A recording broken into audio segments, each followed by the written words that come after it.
గద్దించు మనుషుడు ధన్యుడు అని అంటాడు. ఏమంటాడు? దేవుడు గద్దించు మనుషుడు ధన్యుడు అంటే ఆయన గద్దిస్తే మనం ధన్యులమని అర్థం. అంటే మనం ఇష్టలమై ఉన్నాం కనుక ఆయన గద్దించినప్పుడు మనం ధన్యుడు. ఎందుకంటే ఆయన ద్వారా మనం గద్దించబడి ఇదిగో ఆయనతో మనం ఏకమై ఉంటాం.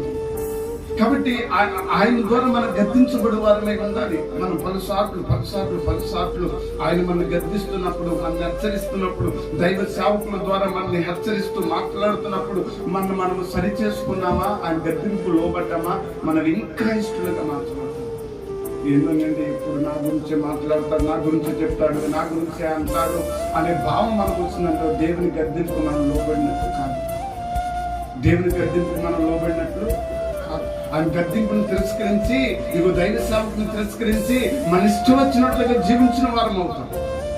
కాబట్టి అలాగ మనం ఉండకూడదు. ఆయన గద్దించినప్పుడు, ఆయన దైవ సేవకుల ద్వారా కూడా గద్దిస్తున్నప్పుడు మనం ఏం చేయాలంటే ఆ గద్దింపుకు లోబడి మన లోపం ఏంటో, మన తప్పుదమేంటో, మన పొరపాట్లు ఏంటో మనం సరి చేసుకోగలిగితే ఇదిగో మనం ఆయనకి ఇష్టమై ఉంటాం.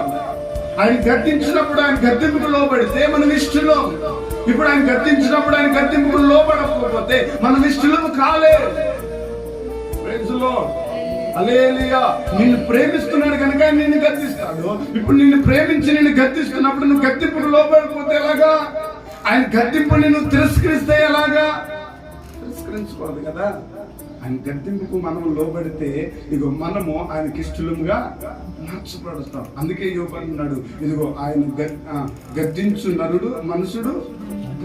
ఏ మనుషుల్ని దేవుడు గద్దిస్తాడో ఆ మనుషుడు ధన్యుడు అనే విషయాన్ని